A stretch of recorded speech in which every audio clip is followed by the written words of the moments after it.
তোমার বাপ মরে পারলো না 2 দিন, আর তোমরা 2 ভাই জায়গা ভাগাভাগি করা শুরু করে দিছো। আব্বা, আমরা সিদ্ধান্ত নিছি যে আমরা পড়াশোনা শিখে যখন শিক্ষিত হয়েছি তখন আমরা শহরে যাই ভালো কিছু করব, লাইফটা চেঞ্জ করে ফেলবো। কি কইস বাবা তোরা? আমারে সাইরা তোরা চলে যাবি? তাহলে এই বাড়ি ঘরে থাকবে কারা, আর আমারে দেখাশোনা করবে কে? এই গ্রামে থাইকে কি করব? না আছে চাকরি, না আছে টাকা। এসে আমরা শহরে যাই চাকরি করবানি, ওই জায়গা ভালো থাকবানি। আব্বা তুমি দোয়া কইরো, আর মাঝে মাঝে আসবানি। ঠিক আছে বাবা, তোকে যেটা ভালো মনে হয়। মাঝে সাথে এই বুড়ো বাপটা একটু দেখতে আসিস। আব্বা তাইলে আসি। ভাইয়া একটু দাঁড়াও। কি হয়েছে বল। ভাই তুমি কবে আসবা বাড়ি? আব্বার সামনে তো কইতে হয় তাই কইলাম, বুঝিসনি? আমরা আর এই গ্রামে আসবো না, বুঝছিস? আমরা শহরে চলে যাচ্ছি, তুই থাক তোর বুড়ো বাপরে নিয়ে, বুঝিসনি? আব্বার চিকিৎসার টাকা কোথায় পাবো ভাই? তোমরা মাসে মাসে কিছু দিও। চিকিৎসার টাকা মানে? একটা সরকারি হাসপাতালে ভর্তি করগে, ওই জায়গায় টাকা লাগে না, ওখানে ফ্রিতে দেখে, বুঝিসনি? এভাবে 1 টাকাও দিতে পারবো না আমি। এরম করলে হয় ভাই? তোর সাথে ফালতু প্যাক করার সময় আমার নাই। এ সানি চল।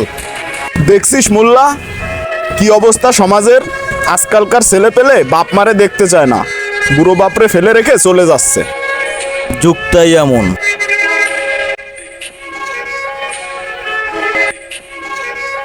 2 দিন হয়ে গেল, এখনো মরা কান্দা কান্দিছে। প্রত্যেকে আমাকে সাথে একটু কাজে সহযোগিতা করলে কিন্তু হয়। ঠিক আছে, 42 ফুট। এই সানি ওই কোনা দাঁড়ায় সোজা করে ধর। হ্যাঁ সোজা করে ধর।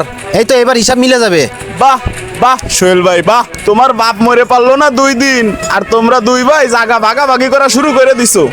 অথচ যখন বাপ অসুস্থ ছিল তখন বাপকে ফেলে রেখে চলে গেছো। ভাই এইটা আমাকে পারিবারিক ব্যাপার, এর ভিতর আপনি আইসেন না। এটা পারিবারিক ব্যাপার হতে পারে, কিন্তু আমরা এসেছি সামাজিক ভাবে। যখন তোমার বাবা অসুস্থ ছিল তখন তোমার বাবাকে তোমরা দেখো নাই, তোমাদের বাবাকে তোমরা ভালো চিকিৎসাও করাও নাই, নিজেদের সুখের জন্য চলে গেছো বাড়ি ছেড়ে, শহরে পাড়ি জমিয়েছো, কখনো বাপের খোঁজ নাওনি। আর যখন বাপ মারা গেছে তখন তোমরা চলে এসেছো তার সম্পত্তি ভাগাভাগি করতে। বাহ, আপনি ঝামেলা করেন না তো ভাই, জান তো। চলে তো আমি যাবই। এই তুই যা তো গ্রামবাসীকে খবর দে তো, আজকে তোমাদেরকে উচিত শিক্ষা দেব।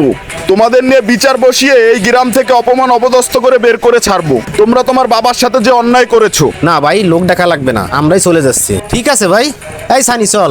এ ভাই দাঁড়ান, আপনারা চলে যাচ্ছেন কেন? এই যে যে সম্পত্তি, এটা তো আপনার বাবারই। এই সম্পত্তির উত্তরাধিকারী আপনারাই, এবং এটা আপনারাই পাবেন। বাবা মা বেঁচে থাকতে আমরা কেউই মূল্যায়ন করি না, অথচ দেখেন এই বাবা মা আমাদেরকে ছোটকাল থেকে কত কষ্ট করে লালন পালন করে বড় করে, অথচ তারা একটু বৃদ্ধ হলেই আমরা তাদেরকে ফেলে রেখে চলে যাই। এটা কখনোই ঠিক নয়। ঠিক আছে ভাই, আমার ভুল আমি বুঝতে পারছি, আর আমি চাই আমার মতন ভুল এই সমাজে আর কেউ না করুক।